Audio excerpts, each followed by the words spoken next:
destra as 7 estrelas que andam no meio dos 7 castiçais de ouro.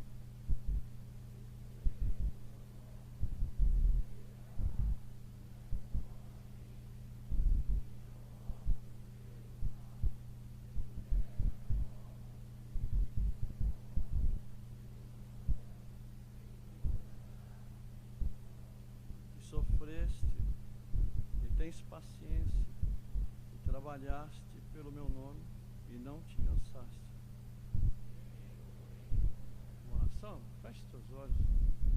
Seu Deus, em nome de Jesus Cristo, teu Filho, vem, Senhor, vem em tua presença, o perdão dos meus pecados. Eu peço que o teu Espírito Santo venha nos revelar a tua palavra. Tu sabe que nós não temos nada se o Senhor não nos der do alto.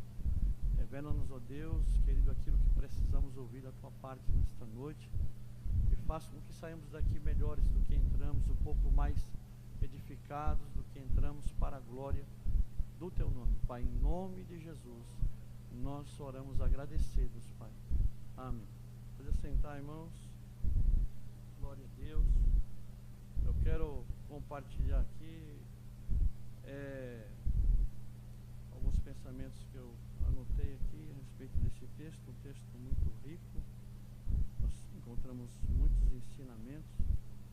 É uma igreja, não é? da Ásia, fazem parte das 7 igrejas que o Senhor Jesus, Ele aqui deixa a cada uma, né, uma orientação.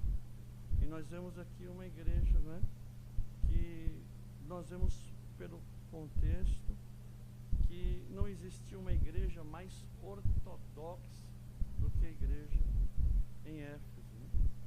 Uma igreja pura, uma igreja obreira, uma igreja aqui onde o Senhor ali faz vários elogios a respeito das obras, né, desta igreja, destes irmãos, uma igreja apologética, né, uma igreja tão instruída, com um preparo teológico tão grande, tão preocupada com a palavra, com o aprendizado na palavra, que eles chegam aqui no versículo 2 até colocar à prova alguns que se diziam apóstolos e não eram, né?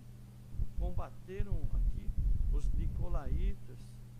Eles eram uma igreja apologética, uma igreja que foi instruída, né? Uma igreja cheia de virtudes, um testemunho tremendo. Nós vemos aqui no texto que a igreja tem um testemunho de fé, um testemunho de trabalho, mas ela tinha um problema muito sério, não é?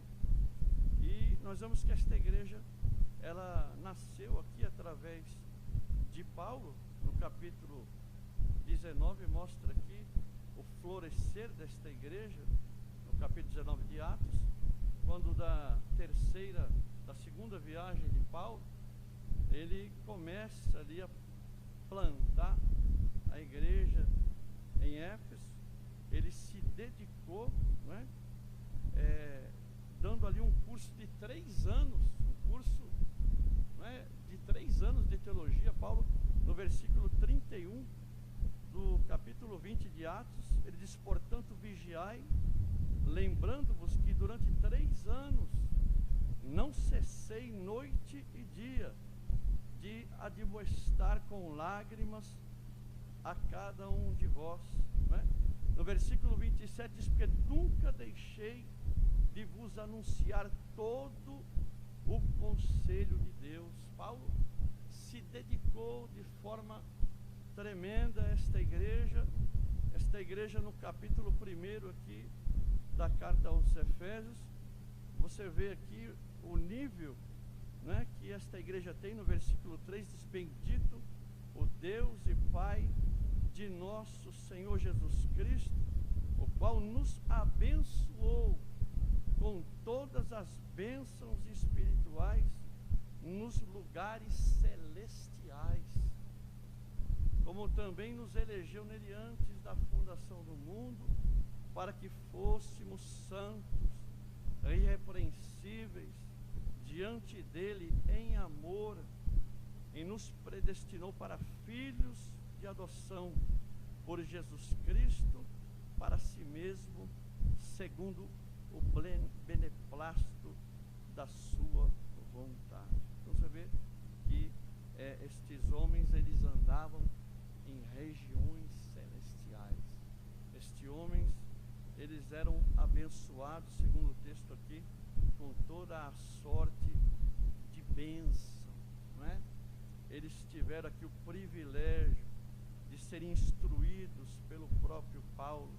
Eles tiveram o privilégio de ter a Timóteo como o seu pastor, não é? Tito dirigiu esta igreja, até o próprio João, segundo alguns estudiosos, também dirigiu esta igreja. Uma igreja abençoada, uma igreja ortodoxa, uma igreja apologética, ou seja, que defendia a fé, que discutia a fé, que combatia as heresias na igreja, que era muito firmada em cima da palavra, mas tinha um problema terrível. O Senhor Jesus, após fazer vários elogios, ele disse que havia um problema muito triste, existia, que havia acabado a lua de mel com o Senhor Jesus Cristo. A lua de mel chegou ao fim, não é? Eles já não se lembravam mais daquele primeiro amor, já não se lembravam mais daquele fervor que existia quando eles encontraram ao Senhor Jesus, quando eles receberam ao Senhor Jesus Cristo. Isto é muito importante para nós, porque uma igreja, ela não pode perder este fervor, né? Quando nós dissemos a respeito de primeiro amor, não é imaturidade, mas é aquele fervor que existe no coração do crente quando ele aceita Jesus, né? Aquele fervor, aquele desejo, aquela graça que invade, que toma conta, que torna ele até um menino, né? Um menino feliz, alegre, porque está ali naquele amor, é como quando você conhece a sua esposa, não é? Depois passa o tempo, parece que muda alguma coisa, parece que muda um pouco o tratamento na vida de alguns, não é? Quando você começa a se enamorar dela, parece que só de você passar de ônibus e vê-la saindo da escola já é o suficiente para você ir para casa feliz, para ir trabalhar no outro dia alegre. Mas vão se passando os anos e parece que aquilo vai se esfriando, parece que aquilo parece que vai criando um distanciamento nesta relação. E nós vemos que é o que estava acontecendo, né, com a igreja aos Efésios. Estava, né, como definir este primeiro amor? O salmista, no Salmo 51, ele fala sobre a alegria da salvação, não é? Ele diz: não retira de mim o teu espírito. Ele pede para criar nele um novo coração, não é? Ele pede para que o Senhor venha dar a ele alegria da salvação, não é? Não existia mais alegria no coração dele, a ponto de dizer, como no Salmo 116, versículo 1, onde diz: eu amo ao Senhor, louvado seja o nome de Jesus.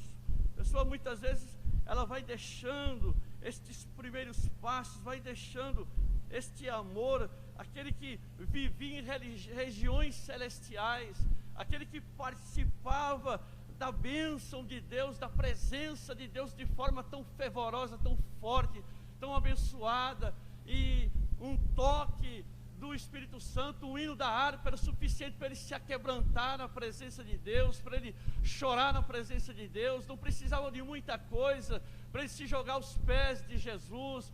E agora o que aconteceu com este crente? E agora o que aconteceu? Que o Senhor vem chamar a atenção deste crente, porque ele esqueceu deste primeiro amor, ele esqueceu deste primeiro sentimento. Louvado seja o nome de Jesus, não é? Ele se entrega à obra de Deus, mas ele não se entrega mais ao Deus da obra. Muitos crentes vão que trilham pelo caminho caminho da teologia, do ensino, tem que tomar muito cuidado, porque nós vemos muito isso. A pessoa começa a estudar muito, e começa a se tornar uma pessoa muito crítica, muito formal. Ela deixa de falar com Deus para apenas falar de Deus. Ela deixa de falar com Deus para tornar Deus somente um objeto de estudo, somente alguém, um objeto onde ele se estuda a cada dia para demonstrar um pouco mais de conhecimento, mas este conhecimento, se não tiver amor, ele não é útil. A obra de Deus, se não houver amor, se não houver este ardor que havia no coração da sunamita, quando ela dizia: eu sou do meu amado, o meu amado é meu, louvado seja o nome de Jesus, né? Nós precisamos voltar urgentemente para este primeiro amor, louvado seja o nome de Jesus. Isso não é somente um incidente teológico, isto é uma queda espiritual. Nós temos que tomar muito cuidado, porque nós somos alertados na palavra para crescer na graça e no conhecimento de Deus. É muito mais difícil crescer na graça do que no conhecimento. O conhecimento hoje está aberto a todos. Você tomando um certo cuidado, você tem facilidade de abrir aí uma internet e ler. Existe aí um curso de teologia, que aqui na nossa igreja, um curso que não é caro, é barato. E se a pessoa tiver o desejo, meu pastor, até ajuda, né? Nós temos aí a escola dominical, que tem um excelente nível na nossa igreja, excelentes professores. Então, crescer no conhecimento é muito mais fácil do que crescer na graça. Quando nós crescemos só no conhecimento, nós temos este perigo de nos tornar formais demais. Falamos a Bíblia, mas não tem graça. Falamos uma Bíblia, mas não tem alegria. Falamos a Bíblia, mas não tem a unção do Espírito Santo. Falamos da Bíblia, mas dá sono, é pesado. Também só a graça também é complicado, porque podemos ir para o lado do fanatismo, do barulho vazio, do barulho, do movimento sem base, sem a busca de Deus, sem uma base real, que seja a palavra de Deus. Uma igreja que cresce somente em experiência pessoal, somente buscando só a ação do Espírito no meio da obra. Nós também não podemos pender para esse lado. Precisa haver um equilíbrio para que nós venhamos crescer de forma sadia na graça, no conhecimento de Deus. Graça se cresce na aprovação, graça se cresce no jejum, graça se cresce na perseguição, na busca diária de Deus, no momento pessoal com Deus. Graça você cresce no dia a dia, é diferente do conhecimento. Mas precisamos ter graça de Deus na vida, louvado seja o nome de Jesus. Precisamos ter este sentimento, como eu disse, que não é uma imaturidade cristã. Quando nós aceitamos Jesus, somos até muitas vezes inconvenientes, não é? Somos muitas vezes, não sabemos agir de forma madura. Não é isto que eu estou dizendo. Nós precisamos crescer, mas crescer com graça e com conhecimento. Precisamos crescer, nos fortalecer no conhecimento, como nós vemos aqui no texto, mas sem perder este fervor, sem perder esta alegria, sem perder esta sinceridade que havia nos nossos primeiros passos, não é? Louvado seja o nome de Jesus, não é? Ela era uma igreja que era rica em obras. Ele elogia a igreja: eu conheço as tuas obras. E começa aqui a dizer a respeito do trabalho que eles tinham. Mas se uma igreja que, apesar de ter uma obra tão grande, um trabalho tão grande, ela tinha se afastado do Deus da obra. Isto não está longe de nós, nós já passamos por esse momento.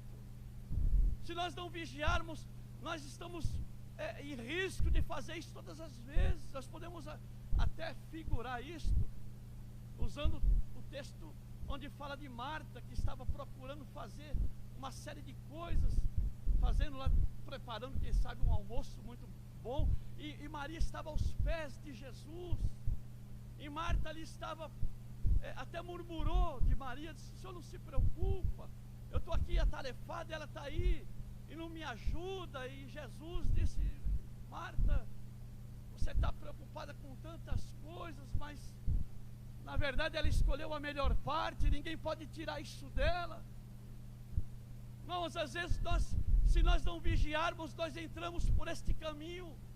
Nós estamos preocupados com quem não veio, nós estamos preocupados em combinar a cor da cortina com a cor da capa da Bíblia, com o sapato. Nós estamos preocupados em fazer algo de um jeito muito, muito bonito, muito bem feito, mas nós nos esquecemos do dia a dia, nós esquecemos do nosso devocional, nós esquecemos de adorar. Às vezes entra para a igreja e está tão preocupado em fazer um monte de coisa para que a obra ela venha a ser feita da melhor maneira, mas sem a adoração não temos momento para adorar a Deus, nos tornamos ativistas.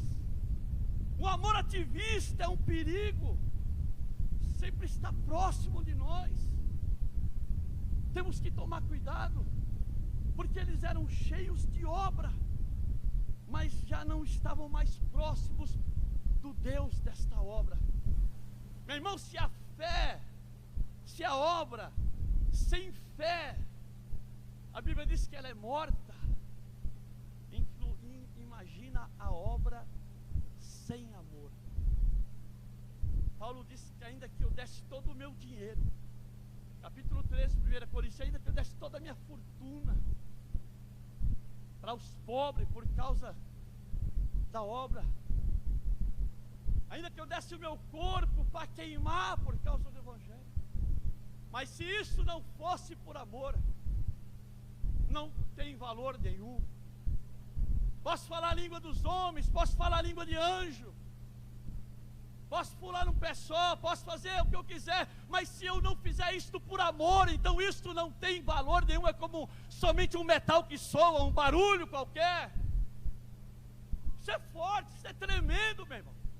Você nos remete a pensar o que nos motiva a estarmos aqui, o que nos motiva a tomar nas mãos alguma coisa, irmão. Tem muita gente que vem para a igreja para outros fins, vem para a igreja por costume, vem para a igreja por uma religiosidade, vem para a igreja às vezes porque está habituado a vir na igreja, mas não é um adorador, já perdeu o seu primeiro amor, já afastou-se de Cristo, não sente mais aquele ardor, não tem mais o desejo. Parece que ele está aqui, mas ele está aqui por obrigação.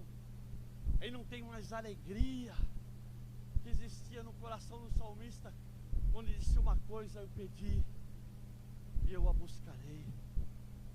Tem gente que até pede, mas não busca. Tem gente que até pede, Deus deixa à disposição, mas ele não vai buscar.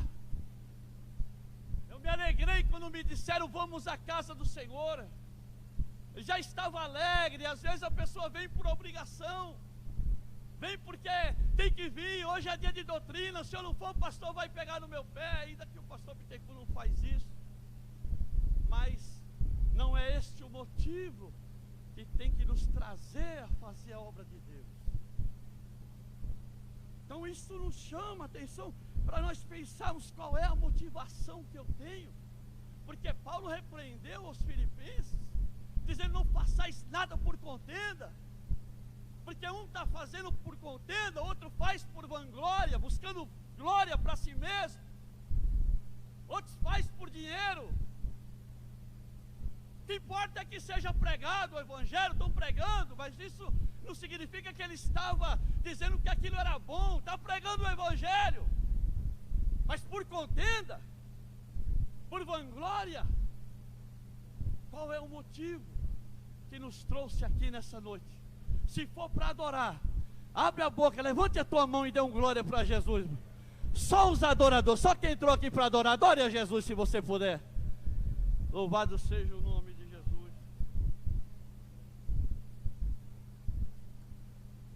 Eu sei que é uma palavra que é meio difícil de engolir, mas é uma palavra que o Senhor deu para mim. Eu preciso dessa palavra, né?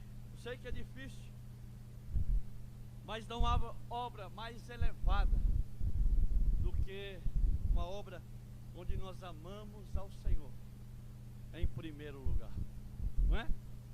O próprio Jesus disse, né? Amarás, pois, o Senhor teu Deus com toda a tua alma, com todo o teu corpo, com todo o teu ser, com todas as tuas forças, com todas as entranhas da tua alma. Se amar acima de todas as coisas. Não existe obra mais sublime do que uma obra quando nós colocamos realmente o coração no Senhor desta obra, e não somente na obra do Senhor, não é? Existe aí um homem chamado Maquiavel. Não importa quais são os meios, o que importa é o fim. Mas não é assim que aprendemos da palavra. Importa muito, porque a Bíblia diz que naquele dia muitos vão chegar com a sua obra e ela vai ser queimada no fogo. Você chega até um lugar onde você acha que é um lugar de destaque, porque tem alguém que olha para o pastor e acha que aquele lugar onde ele está é o top. Acha que eu conheço muitos pastores que gostariam de voltar a sentar lá no último banco só para dar glória a Deus, porque parece que é o auge, né, da vida cristã, estar sentado aqui nesse banco, mas você não sabe o peso que repousa sobre os ombros destes homens. Você não sabe o que está aqui. Ele está sorrindo muitas vezes, mas você não sabe o que está por trás desta gravata, o que passa aqui dentro do seu coração. E ele tem que estar aqui. Ele sai de um velório e vai para um casamento, e sai do casamento e vai para o hospital, e sai do hospital, vem para a igreja e tem que ministrar. E alguém olha e diz: olha, eu quero ser pastor. Tem que saber, você pode até chegar a ser aquilo que você acha que é o top, o VIP. Mas de que maneira? Derrubando um, matando o outro, puxando o tapete do outro. E quando chegar naquele dia, eu cheguei com aquele monte de obra, mas como você conseguiu chegar aqui? É muito importante para Deus. É muito importante nós entendermos que a motivação tem que ser o amor. A motivação que nos move tem que ser o amor ao Senhor. Ainda que eu fale todas as línguas dos anjos, língua dos anjos não é língua estranha, a língua dos homens, ainda que eu conheça todos os mistérios, mas se eu não tiver amor, para Deus é só um barulho mais, só um barulho mais. Precisamos voltar rapidamente a este primeiro amor. Louvado seja o nome de Jesus, não é? Precisamos. Tem gente que só quer a bênção, não é? Deste Senhor, mas precisamos querer o Senhor destas bênçãos.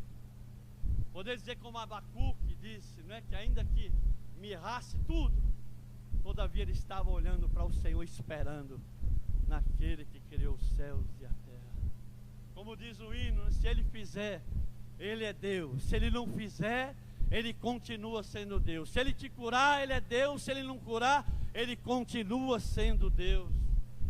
Vou esquentar 7 vezes a fornalha, eu quero ver qual é o Deus que vai livrar você. Ele falou: se livrar ou se não livrar, quanto a isto, nós não temos que dar satisfação. Se ele livrar, ele é Deus. Se ele não livrar, ele é Deus. Nós não vamos se prostrar diante da tua estátua. Se ele deixar eu queimar, eu vou queimar dando glória, porque ele é o Senhor da minha vida, e eu não me dobro diante da tua estátua. Se ele fizer, fez. Se não fizer, eu continuo adorando. Aleluia. Nós precisamos voltar a este primeiro sentimento, né? E como voltar? Ele dá a receita aqui no versículo 5. Lembra-te, pois, de onde caíste. Oh, glória seu de José. Nós esquecemos muito fácil aquilo que Deus fez, da onde Deus nos tirou, o que nós éramos, não é verdade? O homem se esquece muito fácil. Ele vem de um lugar onde ninguém nem olhava para ele. O Senhor vai lá no charco, vai lá no lamaçal, lá onde ninguém nem passava perto. O Senhor se inclina do trono de glória. E lá no meio do monturo, lá do lamaçal, lá do monturo, lá do lixo, lá do pó, Ele ergue o necessitado e põe assentado à roda dos príncipes do seu povo. Ele tira lá do charco e coloca e firma sobre a rocha, coloca um novo cântico na sua boca, um hino de louvor ao nosso Deus. E a Bíblia diz que muitos verão e temerão ao Senhor. Quem é aquele? É o calçone, eu conhecia ele no mundo. É o que aconteceu. Foi o Senhor que resgatou ele do pecado. Foi o Senhor que resgatou ele do lamaçal e trouxe esse lugar. Foi o Senhor que fez isso. Só Ele poderia fazer isso. Só Ele. Aí quando chegamos aqui, a gente não pode subir no púlpito que já começa a querer achar que é melhor do que os outros. Não é? O homem é muito propenso a isso. Então Deus nos chama a atenção e diz: lembra, lembra. Sempre Deus está falando para nós: lembra. Eclesiastes 2, 12, versículo 1. Lembrai-vos do teu Criador. Lembra do teu Criador, ainda nos dias da tua mocidade. Lembra. Lembra daquele que não se esquece de ti. Lembra daquele que não se esquece de ti. Ainda que uma mãe venha se esquecer de um filho que ela amamenta, ainda que ela venha se esquecer, o Senhor manda te dizer nesta noite: eu todavia não me esquecerei de ti, porque tenho o teu nome gravado nas palmas da minha mão. O Senhor não se esquece de você. Aleluia. Olha nos olhos do seu irmão, fala para ele: irmão, Deus não se esquece de você. Fala para ele, fala. Não se preocupa não, Jesus não se esquece de você. Aleluia. Lembra. Lembra de onde caíste. Ele se esquece só de uma coisa: dos nossos pecados. Dos teus pecados eu não me lembrarei mais. Oh, glória. Você podia dar um glória a Deus por causa disso, né? Se fosse pastor Bittencourt, você estava glorificando, né? Né, Toninho? Podia dar um glória a Deus por causa disso. O Senhor não lembra mais dos teus pecados, dos meus pecados. Isso é coisa tremenda. Um Deus que é todo poderoso se dá ao fugiu a palavra, né? Mas Ele se dá esse cuidado de não se lembrar, o capricho, obrigado, de não se lembrar dos nossos pecados. Que coisa tremenda. Não existe um Deus como este. E muitas vezes as pessoas deixam um Deus que tem água viva. Isso não é novo, ó. O Senhor me fez lembrar aqui Jeremias capítulo 2. Olha que tremendo isso. Eu não vou ler o texto todo não, mas depois você lê o capítulo 2, do versículo 1 até o 13. Eu não vou ler todo não, só vou ler o versículo 11. O 12 e o 13 diz assim, Jeremias 2, o 11 diz assim: houve alguma nação que trocasse os seus deuses, com letra minúscula, posto que não serem deuses? Todavia o meu povo trocou a sua glória pelo que é de nenhum proveito. Espantai-vos disto, ó céu, e horrorizai-vos, ficai verdadeiramente desolados, diz o Senhor, porque o meu povo fez duas maldades. A mim me deixaram um manancial de águas vivas e cavaram cisternas rotas que não retêm água. Olha que coisa tremenda, irmão. Isso aqui não necessita nem de a gente comentar. Quanta gente que está procurando água no poço errado. Quanta gente que está procurando água, como aquela mulher que foi lá no poço, encontrou com Jesus no poço, e ele pedindo água. Todos conhecem o diálogo, e ele disse a ela: se você vai beber dessa água aí, mas você vai tornar a ter sede e precisar pegar mais. Mas eu tenho uma água que se você beber jamais você vai ter sede. Eu tenho uma água que se você tomar dela jamais você vai ter sede, porque ela vai jorrar como uma fonte no teu ventre. Louvado seja o nome de Jesus. Jesus tem água viva para a humanidade sedenta. Jesus tem água viva para mim e para você nessa noite. Louvado seja Deus. Oh glória. Nós não podemos perder, meu irmão, esse desejo. Deixar, não é esquecer deste. Você já passou por uma. Eu já passei por uma situação outro dia aqui na igreja. Eu encontrei um rapaz aqui que ele me encontrou e ele falou, ele me chamou por um apelido que só a minha mãe me chama, os meus irmãos me chamam. Ninguém me chama, nem minha esposa me chama desse nome. Só a minha mãe e meus irmãos me chamam. E ele me chamou por esse apelido. Ele falou até o nome do meu cachorro, que eu enterrei faz 30 anos. Ele falou o nome dos meus irmãos, ele falou onde eu moro, ele falou quem eram os nossos amigos, ele falou tudo quanto é coisa que você pode imaginar da minha vida, ele sabia. E eu ficava olhando para ele e assim. E aí uma hora ele percebeu, ele falou assim, você não lembra de mim, né? Nossa, que coisa triste, Zé Neto. Que coisa, não sei se você já passou por isso, é tão constrangedor isso. Eu fiquei triste, porque eu vi que ele ficou triste. Você não lembra? Eu era vizinho do Nenê. Eu lembro que é o Nenê. Eu lembro quem é esse daí, o outro, que ele citou um monte de gente. Eu lembro todos eles, mas de você eu não lembro. Deus apagou você da minha memória, irmão. Só faltava falar isso pra ele. Eu fiquei tão triste, eu vi como ele ficou triste. Então eu fiquei pensando, irmão, já pensou? Se a gente fica triste de esquecer o nome de alguém que vem conversar com você no banco e você fica olhando para ele, tentando lembrar de onde que eu conheço essa figura, de onde que eu conheço essa pessoa, de onde que eu conheço. É tão difícil, a gente vai ficando velho, vai ficando mais comum isso aí, né? E aí, você imagina, o texto diz que eles esqueceram de Deus. Meu irmão, se é triste a gente esquecer de um amigo que a gente se encontra, se a gente esquecer de um que é um amigo mais chegado do que um irmão, que aquele que tem muitos amigos pode se congratular, Provérbios 18, 24, mas há um amigo que é mais chegado do que um irmão, e você se esquecer dele. Precisamos voltar. Aleluia. Diga para o seu irmão aí, nós precisamos voltar, irmão. Nenhuma obra, irmão, nenhuma obra pode ser feita sem amor. Nenhuma obra. O amor, a caridade, né? Traduzida a caridade, o amor ágape, o amor incondicional, o amor doador, o amor que não espera de volta. Nenhuma obra pode ser eficaz se não for cheia deste amor em nosso coração. Tenho contra ti que deixaste o primeiro amor. Se arrepende. É o Senhor que chama a atenção minha nessa noite. Se arrepende. Ah, mas essa palavra não é para mim. Não é, é para mim. Eu estava meditando esses dias sobre a vida de Pedro.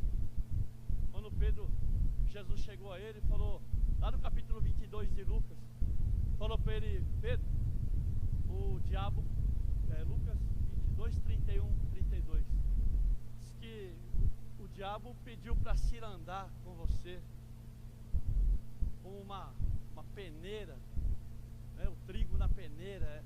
A expressão no grego ali é uma provação interna até o último, até o limite. E Jesus disse, mas eu roguei ao Pai para que não desfaleça a tua fé. Pedrão achava que era o cara. Meu irmão, se isso aconteceu com Pedro, por que não pode acontecer comigo? Por que não pode acontecer com você? O excesso de confiança em si mesmo. Jesus acabou de dizer para ele, eu roguei ao Pai, Pedro, para que a tua fé não desfaleça. Ele disse, olhou para Jesus e disse, Senhor, eu estou pronto até morrer por causa do Senhor. Ainda que todos esses aqui desviem, eu estou pronto para ir até a morte. E Jesus olhou para ele e falou: meu filho, eu orei por você e quando você se converter, porque Pedro não era convertido, quando você se converter, 22:32 de Lucas, então você confirma os teus irmãos. Porque na verdade eu te digo que antes que o galho cante 3 vezes, tu me negarás. Hoje, não vai ser amanhã não, vai ser hoje. A autoconfiança, só depois que o galo cantou, que ele percebeu, a Bíblia diz em Mateus 18, versículo 75, que ele se lembrou do que Jesus havia falado. Então ele saiu e chorou amargamente. Acho que um dos versículos mais tristes da Bíblia, quando Sansão se levanta e a Bíblia diz que ele se levantou como todas as outras vezes, mas não sabia que o Espírito Santo não estava mais com ele. Talvez você ache que não precise desta palavra, mas guarde esta palavra no teu coração. Guarde esta palavra, porque o Senhor disse para mim e para você nessa noite: volta ao primeiro amor. Volta ao primeiro amor. Volta aquele fervor dos primeiros dias. Volta aquele fervor de quando nós éramos namorados, de quando você namorava comigo e não tinha canseira, não tinha dificuldade, não tinha limite, não tinha desculpa. O Senhor nos chama hoje para voltarmos ao primeiro amor. Amém? Que Deus te abençoe em nome de Jesus.